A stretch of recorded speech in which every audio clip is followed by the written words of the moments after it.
आचार्यांनी गंधरांपासून घेतलेला आहे आणि गंधरांनी तीर्थंकरांपासून. म्हणजे कुणाची सीख आहे? जिनेंद्र भगवंतांची सीख आहे. तर त्याला काही कहे सीख गुरु करुणाधार, करुणेपूर्वक ऐका असं म्हणते. तिऱ्यांची गतीमध्ये निगोदा काल आपण चर्चा केली होती की निगोदापासून सिद्ध दशेपर्यंत सांगितलं आहे. कसं हे दुःख निगोदाचं? एका श्वासामध्ये 18 वेळा जन्म पण करतो आणि मरण पण करतो. मरण कुणाला हो वाटतं? आपलं भयभीती नाही वाटण्यापासून आपण. मग पण काय की 18 वेळा जन्मतो पण आणि मरण पण करतो. असं निगोदातलं दुःख आहे. छंदात काय की एक श्वास में 18 बार, 18 वेळा जन्म पण 18 वेळा मरण. जन्म मर्यो भर्यो दुःख पार. आणि मग निगोदातून निघणंच खूप कठीण आहे. आपण निघालो तर त्याचा आनंद वाटला पाहिजे आपल्याला. नाहीतर आपलं पण आता जन्म करत असतो, मरण करत असतो. एक पापने आपली हे होईपर्यंत, झरकेपर्यंत, लवेपर्यंत मरतो पण जन्मतो. किती त्रास होतो मरण होताना. अनुभव केल्यानं विसरतोय ना पण. बाकीचं सगळं विसरून किती वेळा अनुभव केला, किती वेळा निगोदात पण जाऊन आलो, किती वेळा आपण दुःख भोगलंय. पण अजून पण काही सुटायचा विचार नाहीये कोणाचाही. नंतर तिथून निगोदातून निघून काय होतो की स्थावर जीव होतो. स्थावर मध्ये काय की स्थावर 5 प्रकारचे असतात. जल, अग्नी, वायू, वनस्पती, पृथ्वी. काय की असं की जलच त्यांचं शरीर आहे. ज्या जीवांचं हे पाणीच हे शरीर आहे त्यांना जलकायी म्हणतात. असंच 5 स्थावरांचं लावायचं आहे. की जसं की दगड आहे, दगड पण जीव आहे. पृथ्वी काही जीव आहे. ते लाजळाचं झाड बघतो ना आपण, वनस्पती काही, त्याला जर टच केलं तर ते कसं बंद होऊन जातं. का? कारण ते जीव आहे ना. फुलं पण खाली पडल्यानंतर, तुटल्यानंतर सुकून जातं. ते पण जीव आहेत ना. फुलं तोडताना विचार केला पाहिजे ना. आपल्याला आपल्या घरातून असं कोणी काढून फेकलं चालेल आपल्याला मग. पण आपण तर रोज कितीतरी फुलांना तोडतो. स्थावराचं पण किती दुःख आहे की आपण पंचेंद्रिय जीव आहे. आपण सांगू शकतो आपल्याला काही वेदना होत असेल, काही दुःख होत असेल, त्रास होत असेल तर सांगू तरी शकतो. पण स्थावर एकेंद्रिय. कुठलं इंद्रिय त्याला? फक्त स्पर्शनेंद्रिय. निकसी भूमिजल पावक भयो पवन प्रत्येक वनस्पती थयो. की हेच 5 नामं सांगितले आहेत ह्यामध्ये. नंतर सांगतात की हे निगोदातून स्थावर झालं. आपण पण झालो निगोदातून स्थावर. की जी गोष्ट आहे ती दुसऱ्याची नाही, स्वतःची, आपली स्वतःची समजून समजायचं आहे. की आपण स्वतः निगोदात होतो आणि त्यातून निघून काही पुण्य केलं असेल, त्यातून निघून स्थावर झालं. स्थावर नंतर काय की त्रसजीव. त्रसजीव म्हणजे 2 इंद्रिय, 3 इंद्रिय, 4 इंद्रिय, पंचेंद्रिय. आपण त्रसजीव आहे ना. पंचेंद्रिय आहे ना आपण. 5 इंद्रिय आहेत ना सगळ्यांना. मग आपण त्रसजीव झालो. तर त्रस पर्याय प्राप्त करणं ह्यासाठी सांगितले की चिंतामणी रत्न असतो. त्याला जर म्हणलं की मला 10 साड्या पाहिजे तर लगेच प्राप्त होणार. जी इच्छा करेल तसं प्राप्त होणार. त्याला म्हटलं की आता मला फॉरेन ट्रिपला जायचंय तर लगेच जाणार आपण. असं ते चिंतामणी रत्न असतं. आहे का कोणाकडे चिंतामणी रत्न? पाहिलं पण नाही. किती रिक्वेस्ट कल्पना कल्पना कल्पना आहे. किती रिक्वेस्ट करायला लागते आपल्याला एक एक गोष्ट प्राप्त करण्यासाठी इच्छा झाल्यावर त्याला त्याला पण किती रिक्वेस्ट करायला लागते नवऱ्याला. चिंतामणी रत्नाला रिक्वेस्ट नाही करायला लागत आणि नवऱ्याला करायला लागते ना. त्याशिवाय संसार नाहीच आहे ना. दुःखच आहे. नवरा बायको पोरं म्हटलं तर संसार. चिंतामणी रत्न जर प्राप्त झाला तसंच म्हणतात की त्रस पर्याय प्राप्त होणं केली आपण. हेच चिंतामणी रत्न प्राप्त झाले आपल्याला की त्रस पर्याय प्राप्त झाली. चिंतामणी रत्नाप्रमाणे नंतर म्हणतात की त्रस पर्यायामध्ये सगळं त्रस पर्याय पण प्राप्त झाली. काय हे की आपल्याला पंचेंद्रिय होणार. आपण 2 इंद्रिय पण होऊ शकतो. 2 इंद्रियामध्ये अळी होऊ शकतो. 3 इंद्रियामध्ये मुंगी होऊ शकतो. 4 इंद्रियामध्ये डास. मग पंचेंद्रिय होणार. ही आपण इतके स्टेप हे करून आलेलो आहे. तर ऐका की लट पिपील अली आदि शरीर धर धर मरो सही बहुपी. की लट झालो, अळी झालो, पिपी मुंगी झालो, भवरा झालो. दिसते का डासाचं दुःख दिसते का नाही. सांगायला आला आपल्याला की काय करतो आपण श्वास काढणे का लावतो डासांसाठी. गुड नाईट लावतो. अजून जेवढे किती काय तेवढं सगळं करायचा प्रयत्न करतो. तरी पण येत कारण आपण त्याला दुःख दिले असेल कधीतरी. तुम्ही काहीतरी केलेलं असतं. डास किती आपण पण असं दुःख भोगले. जे आपण जीवाला आपण त्रास देतो ना तेव्हा हाच विचार करा की आपण पण हे कधी झालं. खूप वेळ झालं, एक वेळ नाही. मुंगी चालली असेल, काही त्रास देत नाहीये पण हाताने खेळायला हे थांबवायचं. काय टाइमपास म्हणून चाललेली असती, आपल्या मार्गाने चाललेली असती पण आपण टाइमपास म्हणून त्याच्यासोबत खेळत बसायचं. आणि आपण कुठे चाललो आणि आपल्याला थांबवलं कोणी तर क्रोध होतो. किती क्रोध येतो ना. राग करतो त्याच्यावर आपण. कशामुळे हे दुःख भोगतो आपण. चारी कशामुळे भोगतो. कुठकुठली कोणते 4 कशा आहेत. क्रोध, मान, माया आणि लोभ. क्रोध करतो आपण. काही आपल्या मनासारखं नाही झालं की क्रोध करतो. छोट्या छोट्या गोष्टींवर क्रोध करतो. नीट समजू पण शकतो त्या गोष्टींना आपण पण नाही. माझ्या मनासारखं झालं पाहिजे. नाही झालं मनासारखं की क्रोध करायचं. क्रोधामुळे तर हे सगळं भोगायला भेटते ना. छान वाटते हे सगळं. दुःखापासून सुटायचे तर कशांचाच अभाव करावा लागेल. कशाला नष्ट करावं लागेल. मान पण करतो आपण. काय करतो की मला विचारलंच नाही. मी गेली होती लग्नाला पण यांनी मला विचारलंच नाही म्हणून मी परत आले. मान झाला ना. मान कशा आहे. तिने मला विचारलं तरच मी जाणार. आपण पण विचारू शकतो मैत्रिणीला. क्रोध, मान, माया. मायाचं काय सांगितलं जातं. मनात एक, वचनात एक, क्रियेत एक. क्रोध, मान, माया, लोभ. लोभ तर पापाचा बाप आहे असं म्हणतात. लोभाला पापाचा बाप म्हणतात. किती 2 चप्पल आहेत. चालते की 1 महिना चालू शकते नाही पण अजून 4 घ्यायचे.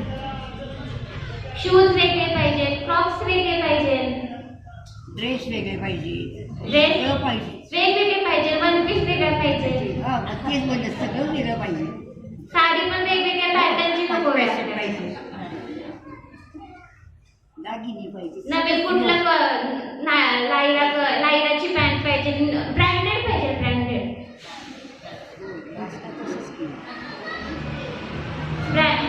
ब्रँडेड वापरण्याच्या आपण स्वतःला विसरून जातो. हे कळतंय का आपल्याला. साठी किती वेळ देतो आपण? 8 तास झोपेचा, ते तर आपल्यासाठी नाही. 2 तास सकाळ संध्याकाळचं मिळून जेवायला जाते, बनवायचं पण असतं बायकांना घर. दिवस जातो अख्खा. त्यातच संपून गेलं. काय कसं त्यात हो स्वतःसाठी तिला पाहिजे ना रे. केलंच पाहिजे, केलंच पाहिजे. अख्खा दिवस जातो. पण तिच्या गतीचं इतकं दुःख आहे की ती चतुरेंद्रियापर्यंत होता, पण ती 2 इंद्रिय प्राप्त केले, 3 इंद्रिय प्राप्त केले, 4 इंद्रिय पण प्राप्त केले, नंतर पंचेंद्रिय प्राप्त केले. पण तिच्या गतीतलं पंचेंद्रिय झालो. सिंह, हरिण, गाय झालो, कुत्रा झालो. कुत्र्याचं दुःख दिसते ना, पावसाळ्यामध्ये आले की ना तुम्ही घरी त्याला जर दारावर आलं तर आपण त्याला हकलून देतो. गाई कुठे काही खाताना दिसते, हे तर दिसते आपल्याला. म्हणजे सांगू शकतो ते आम्ही ते तर व्यक्त पण करू शकत नाही आपल्या भावना. म्हणलेले की पंचेंद्रिय झालो, पण काय झालं की पंचेंद्रिय जो आपल्यापासून बलवान आहे, ताकदवर आहे, त्याच्यापासून खाल्ले गेलो. जसं की हरिण, गाय, सिंह खाते ना, सिंहापासून मारले गेलो. तर सिंहादेखील सैनी है क्रूर, निबल पशु हती खाए दूर. जर सिंह झालो, परत बलवान झालो, तर क्रोध, मान, माया कशाही करणार. बलवान आहे तर असतोच ना आपल्याला घमंड, गर्व की मी त्याच्यापेक्षा बलवान आहे, असं हरवून टाकेल त्याला. काय करतोय पण मान करतोय, गर्व करतोय. आपल्याला वाटतं की आपण शांत बसलोय ना, की काही करत नाहीये. क्रोध करताना काय दिसतं की राग दिसतो चेहऱ्यावर, पण मनामध्ये किती क्रोध करतोय त्याचं काय. शांत बसलो तरी कशाय चालू, हे तर शांत बसलोय. घरातले विकल्प नाहीत काय, उद्या कुठली साडी घालायची,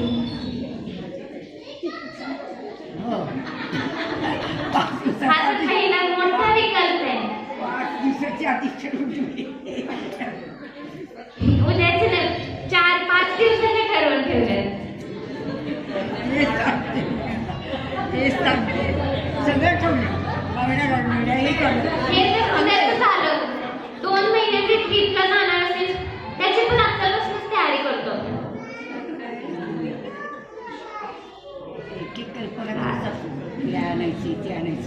बलवान झालं, तिऱ्यांचे बलवान झाला, सिंह झालो तिऱ्यांच्या गतीमध्ये. काय की संकलेश परिणाम करतो, आकुलता करतो, की जे आपल्याला चांगलं वाटत नाही, दुःख करतो. आकुलता करून काय म्हणले की घोर शक्र सागर में पडे, की नरक रूपी समुद्र में जा गेला. तिऱ्यांच्या गतीतनं जर निघाला तर कुठे गेला, नरक गतीमध्ये. पहिल्यांदा विचारलं की दुःख दिसते, नरकाचं तर दिसते दुःख. युट्यूबला पण व्हिडिओ बघा, नरकाचे आहेत, की आपल्याला वाटतं की काही पण असेल, असं नाहीये. ते सांगितलं होतं की एकदा जर फाशी दिली तर कुणाला मारलं, एक अपराध केला तर एकदा फाशी होते, आणि 4-5 जणांना मारलं तर एकदाच फाशी. हा न्याय झाला का? त्यांनी 4-5 जणांना मारले तर त्याला पण 4-5 वेळा त्रास झाला पाहिजे. किती वेळा मारतो, त्यासाठी नरक अशी जागा आहे. काय होतं तिथे की तिळाएवढे तुकडे होतात. तीळ केवढा असतो, तिळाएवढे हजारो तुकडे होतात शरीराचे. एक कट लागला आपल्याला तर हाताला दुःख होतं ना, किती त्रास होतो.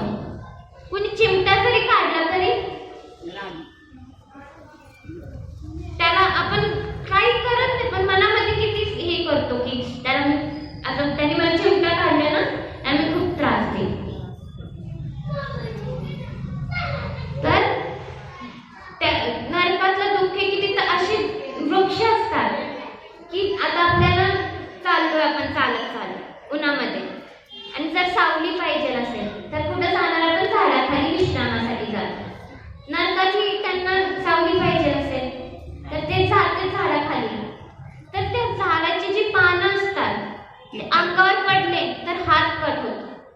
तलवारीसारखी. अशी तलवारीच्या धारीसारखे त्याची पानं असतात. तलवारीचे धार असती ना तशी त्याला धार असते पानांना. सेमर वृक्ष असतात आणि सर्दी गरमी सहन होते आपल्याला. प्रचंड. मंदिरात पण ही गरमी होती. इथं किती सर्दी गरमी असते. असं वर्णन सांगितलंय की सुमेरू 1,00,000 योजनचा सुमेरू असतो. योजन तर 1 योजन = 12 किलोमीटर असतं. 1 योजन आणि 1,00,000 योजन खूप मोठं गणित आहे. तर असं सांगितलं की इतकी गरमी असते, तेवढा सुमेरू एवढा पर्वत असेल तर तो पिघळून जातो. इतकी गरमी. विचार करूनच इतका आपल्याला त्रास होतो, तर भोगताना किती त्रास होत असेल. सर्दी पण तेवढीच असते की सुमेरू पर्वत एवढा गोळा घेऊन जातो. नंतर की दुःख सांगते की तिथं आता कोणी शांत बसले. असं शांत तर बसायलाच वेळ नसतो तिथे. कोणी तर बस 1 सेकंदासाठी बसला तर त्यांच्या वरचे जे नारकी असतात तिथे पण असतात नारकी. लहान नारकी, मोठे नारकी, लढवणारे. लढवणारे. तर ते काय येतात मारत. आणि आता आई असते ती बाळाला काय करते, काजळ घालते. का? कारण डोळे मोठे होण्यासाठी, चांगल्यासाठी घालते काजळ. पण ते काय सांगतात की आई तुझ्या डोळ्यामध्ये बोट घालत होती डोळे फोडण्यासाठी. असं नारकी लोक असं सांगतात. नारकी जे देव असतात, नारकी असुर कुमार असतात, ते असं भिडवतात की असं तुम्हाला त्रास दिला होता आईने. आई पण नरकात गेली असेल, तो पण तिथेच नरकात असेल. तर दोघं काय करतात, भांडायला जातात. आणि असा त्रास होतो त्यांना की त्यांना वाटतं की थोड्या पण वेळासाठी नाही राहिलं पाहिजे नरकात, पण सुटू शकत नाही. तिला आता आपला हात कट झाला तर परत जोडून ऑपरेशन किती त्याला कष्ट करावे लागतात. काही त्यांचं तर जोडू पण शकत नाही तुटल्यानंतर. पण तिथं तिला एवढे तुकडे झाल्यानंतर आपोआप ते जोडून येतात. पारा कसा जोडतो पाऱ्यासारखा की जसा पारा असतो त्याला तोडलं तर ते आपोआप जुळून येतं. तसंच ते नारकीचं शरीर असतं ना ते पण जुळून येतं पाऱ्यासारखं. किती त्रास होतो. थोडा पण वेळ त्याला राहू वाटत नाही. आपणच भोगलेलं दुःख आहे हे. तिथून परत मग हे नरकाचं दुःख झालं. चिऱ्यांच्या गतीतलं दुःख झालं, नरकाचं दुःख झालं. मनुष्य गतीमध्ये नाही वाटत दुःख. आईच्या पोटात कसं दुःख आहे की आईच्या पोटामध्ये 9 महिने कसं राहतो, असा हात पाय एकदम आखडून राहतात. 9 महिने 9 मिनिटं राहू शकतो का आपण? आता कुणी आपल्याला असं बांधून ठेवलं तर एका खोलीमध्ये 9 महिने पण आईच्या पोटामध्ये किती दुःख. आणि कधी कधी तर किती मनुष्य बघितलं की पोटामध्ये मरण प्राप्त होतं. बाहेरही येत नाही तो जीव, पोटामध्येच मरण प्राप्त होतं. दुःखच आहे हेही. परत सांगतात की मनुष्य गतीमध्ये की बालपणाचं दुःख. लहान बाळ आपल्याला असं वाटतं किती चांगलं आहे ह्याचं, काही टेन्शन नाही, काही काम करायचं नाही. वाटतं का नाही असं आपल्याला? बघताना लहान पोरं आहेत, खेळायला भेटते किती. म्हणजे आपण सांगू शकतात का काही वेदना होत असेल तर? 6 महिन्याचं बाळ सांगू शकतं का की माझ्या पोटात दुखतंय? आपणच अंदाज लावतो आणि मग त्याच्यावर उपाय करतो. पोटात दुखत असतं बाबा. पोटात दुखत असतो त्याचं काय, पाय दुखत असते मग पाय लागतो त्याचे बाळाचे. तहान लागली तरी ते सांगू शकत नाही बाळ की मला तहान लागली. ते फक्त रडतं एकच, त्यामुळं आईनी ओळखायचं की ते बाळ का रडतं. त्याच्यावर रडायचं सामान. जननी उदर बस्यो नवमास अंग समुचते पाय उतरास. की कसं राहतो पण आकृत राहतो 9 महिने. आणि जे निघताना दुःख होतं ते तर सगळ्यांनाच माहिती. जेव्हा निघतं बाळ तेव्हा किती दुःख होतं. ते दुःख आपण म्हणत होतो की तिर्यंच्या गतीचं नरकाचं तर आठवत नाहीये, विसरून गेलो. पण मनुष्य गतीचं तर अनुभव करतोय, प्रत्यक्षात बघतोय. मनुष्य गतीतलं की निकसत जे दुःख पाय गो तीन को कहत न आवे हो. आणि त्याला काही सांगू पण शकत नाही. ते फक्त रडतं. परत म्हणतात की मनुष्य गतीतलंच की बालपणाचं दुःख. मनुष्य बाल, युवा आणि वृद्धावस्था 3 अवस्था असतात मनुष्य गतीमध्ये. बालपण, युवावस्था आणि वृद्धावस्था. म्हणतात की बालपणे में ज्ञान न लयो तरुण समय तरुणी रतलयो अर्धमृतक सम भूळापलो कैसे रूप लखे आपनो. ते सांगतात की बालपणे में ज्ञान न लयो. असतं का ज्ञान बालपणी? अज्ञानी असतो ना बालपणी, तर काही कळत नाही. आणि तरुणपणी युवतीमध्ये कळत नाही. कळतं, ज्ञानी होतो तेव्हा समजायचं येतं त्याला की समजू शकतो, कॅपॅसिटी येते त्यात. पण युवतीमध्ये काय भोगण्यामध्ये सगळं नष्ट करून टाकतो. पैसे, धन, जीवन तिच्यामध्ये रमण्यामध्ये. आणि नंतर की अर्धमृतक सम गूढापण. आणि वृद्धावस्थामध्ये जिन्माने वाचायला येत नाही, ऐकायला येत नाही, अर्ध मेल्यासारखं होतं. म्हणले अर्धमृतक सम गूढापण, अर्ध मेल्यासारखं होतं. असं म्हणते की याचं दुःख सांगतात की मनुष्य गतीमध्ये खूप दुःख आहे. पण मनुष्य गतीमध्ये एक फायदा आहे की आपण मोक्षाला जाऊ शकतो.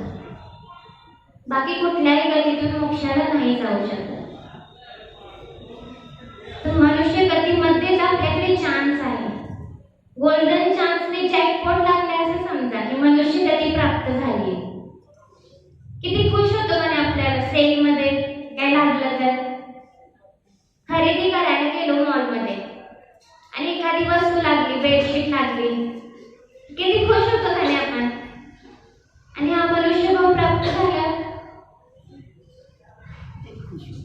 एक पुण्यवान समजा. त्यात पण जैन धर्म मिळालाय. किती भाग्यवान आहे आपण. जैन धर्मामध्ये पण जैन जिनवारी ऐकायला भेटली. रोज मंदिरमध्ये यायला भेटते. सगळी आपल्याला प्रतिकूलता आहे, काही आकुलता नाही. काय आपल्याला शरीरही चांगलं भेटलंय, सगळे इंद्रियही काम करतात. काय पाहिजे अजून? जिन्माने वाचायला डोळे चांगले आहेत, मंदिरात येण्यासाठी पाय चांगले आहेत. ह्याचा तर भोग घेतला पाहिजे ना आपण. तर कैसे रूप लखे आपण. आणि मग असंच ते काय करतो, पूर्ण जीवन नष्ट करून टाकतो. कधी राहिलं? इथून परत जर निगोदात गेलो तर तिथं वाचू शकतो जन्माने, तिथे दर्शन करू शकतो. किती छान भक्ती केली ना त्या सगळ्यांनी. भक्ती करू शकतो तिथं निगोदात.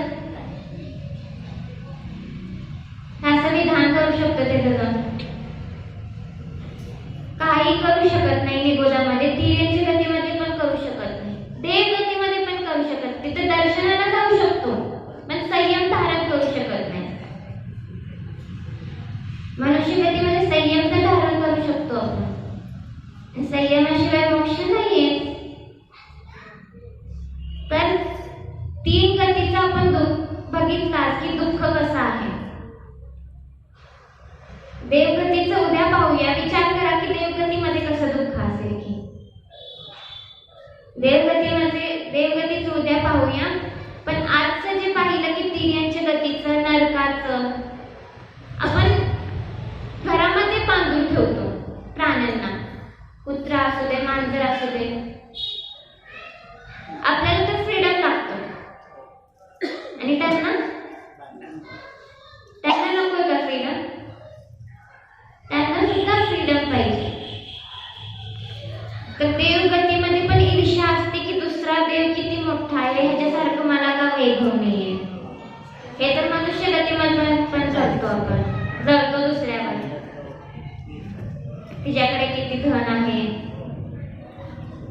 तिच्याकडे किती पैसा सगळं. कुणाचा मोबाईल असेल चांगला 50,000चा आणि कुणाकडे असेल 10,000चा, त्यात पण आपण ईर्ष्या करतो ना. फीचर्स तर चांगले आहेत, 10,000चे पण चांगले आहेत, 50,000चे पण चांगले, पण ईर्ष्या करतो त्यात. त्या किमती ऐकून ईर्ष्या करतो. 50,000 जलस होते त्याला, नाही तर समोर तसं काही त्याला वाटणार नाही की हा हाच आहे. पण जेव्हा जलस माहीत होतं की आता हा त्याचा 50,000 आहे, मग आपला फक्त 10,000चा आहे, ही जलस. ईर्ष्या करतो सगळ्याच गोष्टीमध्ये, छोट्या छोट्या गोष्टीमध्ये पण ईर्ष्या करतो आपण. देवगतीमध्ये पण ईर्ष्या असते. कोणी लहान देव असतो, कोणी मोठा देव असतो. मोठ्या देवाचे पाय पडायला लागतात ना आता, ती छोटा देव आहे म्हणल्यावर. त्यात पण जर मी ह्याच्यापेक्षा मोठा असतो तरी माझ्या पाया पडला असतो. विचार करा सगळ्यांनी की किती दुःख भोगले आपण. आपल्याला वाटतं की काय दुःखच आहे. ह्यातून जर सुटलो तर सुख प्राप्त होणार आहे ना. फक्त इच्छा करून काही फायदा नाही येतात की मला सुख पाहिजे. असं कुठली गोष्ट खरेदी करायची असेल आपल्याला, काही व्यापार करत नाही, नुसतेच इच्छा करतोय की वस्तू पाहिजे, एक बंगला मला खरेदी करायचा. जर आपण पैसे कमवले नाही तर घेऊ शकतो का बंगला? पुरुषार्थ तर करावा लागेल ना, त्यात कष्ट तर करावे लागतील. तसाच इकडे पुरुषार्थ करावा लागतो. तर विचार करा ह्याच्यावरच. सुखी होण्याचा उपाय हा आहे की कशाला नष्ट करणं. दुसरं काही क्रियाचं काही नाहीये. शांत राहा, कशाही करू नका. भक्ती करताना जर आपण कशाही केले तर त्या भक्ती काहीच कामाची नाही. तर शांत होऊन भक्ती केली तर पुण्य बनणार आहे. तर ओम नमः सिद्धेभ्यः. ज्यावाणी ज्ञान में तुझे लुकालो,